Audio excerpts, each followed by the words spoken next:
Hi നമസ്കാരം. ഞാൻ doctor നബ്ല. എല്ലാവർക്കും നബ്ല സ്റ്റോക്കിലേക്ക് സ്വാഗതം. ക്ലിനിക്കിൽ പലപ്പോഴും പേഷ്യൻസ് വരാറുണ്ട്. അതായത് അവർക്ക് പല്ലിൽ ഭയങ്കരമായിട്ട് വേദന, അല്ലെങ്കിൽ പല്ലിനോട് ചേർന്നിട്ടുള്ള ഭാഗങ്ങളിൽ വേദന വരിക, കവിളിൻ്റെ രണ്ട് സൈഡിലും വേദന വരിക എന്നൊക്കെ പറഞ്ഞിട്ട് പലപ്പോഴും പേഷ്യൻസ് വരാറുണ്ട്. പക്ഷെ നമ്മൾ വായ ചെക്ക് ചെയ്യുമ്പം ആ പല്ലുകൾക്കോ അല്ലെങ്കിൽ പല്ലിന് ചുറ്റോ അല്ലെങ്കിൽ പല്ലിന് സൈഡിലായിട്ട് അവർക്ക് മോണരോഗങ്ങളോ അല്ലെങ്കിൽ പല്ലിൽ കേടുകളോ ഒന്നും തന്നെ കാണാറില്ല.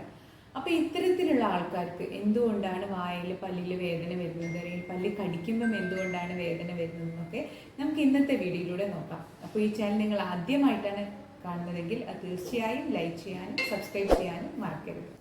അപ്പോൾ നമുക്ക് ഫസ്റ്റ് എന്താണ് ഈ ഒരു കാരണത്തിന്, അതായത് പല്ല് വേദന നമുക്ക് ഒരു റീസണും ഇല്ലാതെ എങ്ങനെയാണ് ഈ പല്ല് വേദന അല്ലെങ്കിൽ പല്ലിൻ്റെ ചുറ്റുഭാഗം വേദന, അല്ലെങ്കിൽ രാത്രി കടിക്കുമ്പോൾ പല്ല് ഭക്ഷണം കഴിക്കുമ്പോൾ നമ്മൾ കടിക്കുമ്പോഴൊക്കെ എങ്ങനെയാണ് പല്ല് വേദനിക്കുന്നത് എന്ന് ഇന്ന് ഫസ്റ്റ് നമുക്ക് നോക്കാം. അപ്പോൾ ഫസ്റ്റ് നമ്മൾ അറിഞ്ഞിരിക്കേണ്ട ഒരു പ്രധാന കാരണം എന്ന് പറഞ്ഞു കഴിഞ്ഞാൽ നമ്മുടെ പല്ലിൻ്റെ ചുറ്റും അല്ലെങ്കിൽ പല്ലിൻ്റെ മുകൾ വശത്തായിട്ട് അല്ലെങ്കിൽ നമ്മുടെ മൂക്കിൻ്റെ ചുറ്റുമായിട്ട് നമുക്ക് ഒരുപാട് സൈനസുകളുണ്ട്. അപ്പോൾ ഈ സൈനസ് എന്ന് പറഞ്ഞു കഴിഞ്ഞാൽ ജസ്റ്റ് ഒരു എയർ ഫിൽഡ് ആയിട്ടുള്ള ഒരു അറകളാണ്. ഈ അറകളിൽ പല കാരണങ്ങൾ കൊണ്ട് ഇൻഫെക്ഷൻ വരാറുണ്ട്. അപ്പം നമുക്ക് ഭയങ്കരമായിട്ടുള്ള സിവിയർ ആയിട്ടുള്ള ജലദോഷം, അല്ലെങ്കിൽ മൂക്കടപ്പ്, ദശ വളരുക, മൂക്കിൻ്റെ പാലത്തിനുണ്ടാകുന്ന വളവ്, ഇങ്ങനത്തെ കാരണങ്ങൾ കൊണ്ടൊക്കെ ചിലപ്പോൾ നമുക്ക് എന്ത് ചെയ്യും, ഈ സൈനസിൽ നിന്ന് മൂക്കിലോട്ടുള്ള ഓപ്പണിംഗ് ഉണ്ട്, ഈ ഓപ്പണിംഗ് ക്ലോസ് ആവാനുള്ള ചാൻസ് ഉണ്ട്. ഇങ്ങനെ വരുമ്പം സൈനസിൽ ഇൻഫെക്ഷൻ വരും, സൈനസൈറ്റിസ് വരും. അപ്പോൾ ഈ സൈനസൈറ്റിസ് വന്നു കഴിഞ്ഞാൽ നമുക്ക് ഓട്ടോമാറ്റിക്കലി ആ ഒരു ഏരിയയിൽ പെയിൻ ഫീൽ ചെയ്യും. അപ്പോൾ പല നമ്മുടെ പല്ലുകളും, ബാക്കിലെ പല്ലുകൾ, പ്രത്യേകിച്ച് അണക്കലുള്ള പല്ലുകളുടെ വേരുകൾ ഈ സൈനസിനോട് ചേർന്നിട്ടും അല്ലെങ്കിൽ സൈനസിൻ്റെ ഉള്ളിലൊക്കെ ആയിട്ട് നമുക്ക് കാണാറുണ്ട്. അപ്പോൾ ഇത്തരത്തിലുള്ള കേസിൽ നമുക്ക് സൈനസിൽ ഇൻഫെക്ഷൻ ഉണ്ടാകുമ്പോൾ ഓട്ടോമാറ്റിക്കലി നമ്മൾ അതിനോട് റിലേറ്റഡ് ആയിട്ട് അതിനോട് അടുത്ത് കിടക്കുന്ന പല്ലുകൾക്കും ഈ ഒരു വേദന വരാനുള്ള സാധ്യതയുണ്ട്.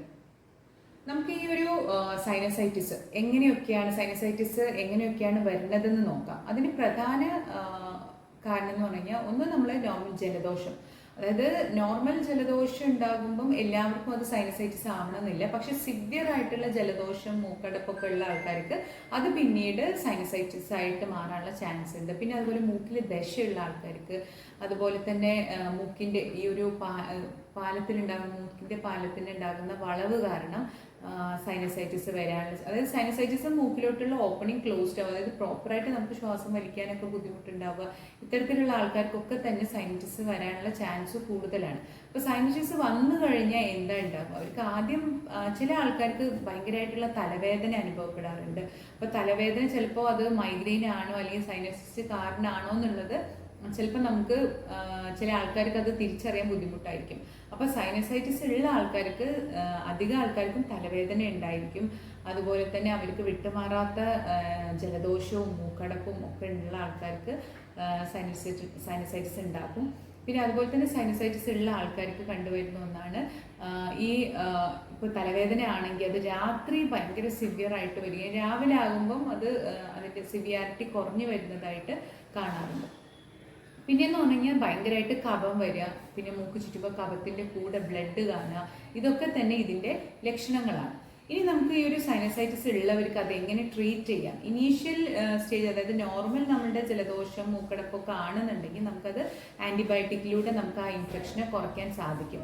പക്ഷെ അതേസമയം അതൊരു സിവിയർ കണ്ടീഷനിലാണ്, ഭയങ്കരമായിട്ടുള്ള ജലദോഷം, അത് ഇടയ്ക്കിടയ്ക്ക് വരിക, നമുക്ക് കണ്ടിന്യൂസ് ആയിട്ട് ഓരോ 1 വീക്ക് കൂടുമ്പോഴും നമ്മൾ ആൻറ്റിബയോട്ടിക് കഴിക്കും, വീണ്ടും 1 വീക്ക് കഴിഞ്ഞ് വീണ്ടും ഇതേപോലെ തന്നെ നമുക്ക് മൂക്കടപ്പും അതുപോലെ തന്നെ തലവേദനയും ഒക്കെ നമുക്ക് അനുഭവപ്പെടുന്നുണ്ടെങ്കിൽ അതൊരു ക്രോണിക് സ്റ്റേജിലോട്ട് മാറി. അപ്പോൾ ഇത്തരത്തിലുള്ള ആൾക്കാർക്ക് നമ്മളത് സ്റ്റെപ്പ് ബൈ സ്റ്റെപ്പായിട്ടാണ് അത് ട്രീറ്റ് ചെയ്ത് കൊടുക്കാൻ പറ്റുള്ളൂ. അപ്പോൾ നിങ്ങൾ തീർച്ചയായും ENT ഡോക്ടറെ കാണിക്കണം. എന്നിട്ട് ഡോക്ടർ നിർദ്ദേശിക്കുന്ന ട്രീറ്റ്മെൻറ്റുകൾ നമ്മൾ പ്രോപ്പറായിട്ട് ചെയ്താലേ നമുക്കത് കംപ്ലീറ്റ് ആയിട്ട് മാറ്റിയെടുക്കാൻ സാധിക്കുകയുള്ളൂ. അതിൻ്റെ കാരണം എന്തുകൊണ്ടാണ് നമ്മുടെ സൈനസ് ബ്ലോക്കായി കിടക്കുന്നത് എന്നുള്ളത് നമ്മൾ കണ്ടെത്തി അത് ട്രീറ്റ് ചെയ്താലാണ് അത് കംപ്ലീറ്റ് ആയിട്ട് മാറുക. ചിലപ്പോൾ അതൊരു ദശ കാരണം മൂടി കിടക്കുകയായിരിക്കും, അല്ലെങ്കിൽ വേറെ എന്തെങ്കിലും ഇഷ്യൂസ് ആണെങ്കിൽ നമ്മളത് എൻഡോസ്കോപ്പി ചെയ്ത് ആ ഒരു റീസൺ കണ്ടെത്തി നമുക്കത് ട്രീറ്റ് ചെയ്ത് കൊടുക്കാവുന്നതാണ്. സ്റ്റിറോയിഡ് അടങ്ങിയിട്ടുള്ള നേസൽ സ്പ്രേയും അതുപോലെ തന്നെ പ്രോപ്പറായിട്ടുള്ള മെഡിസിൻ എടുക്കുകയാണെങ്കിൽ നമുക്ക് സൈനസൈറ്റിസ് കംപ്ലീറ്റ് ആയിട്ട് മാറ്റിയെടുക്കാൻ സാധിക്കും. അതിൻ്റെ കൂടെ തന്നെ നമുക്ക് ഈ ഒരു പല്ലുവേദനയും പതുക്കെ മാറാവുന്നതാണ്. അല്ലാതെ നമ്മൾ ആ ഒരു പല്ലിന് കേടോ അല്ലെങ്കിൽ പല്ലിൻ്റെ ഇൻഫെക്ഷനോ ഒന്നും കാരണമായിരിക്കില്ല നമുക്ക് ഇത്തരത്തിലുള്ള പല്ലുവേദനകൾ വരുന്നത്. അപ്പോൾ ഈ വീഡിയോ നിങ്ങൾക്ക് ഉപകാരപ്രദമായിട്ടുണ്ടെന്ന് വിശ്വസിക്കുന്നു. ഇനിയും പുതിയൊരു വീഡിയോയുമായി വരുന്നത് വരെ ബൈ.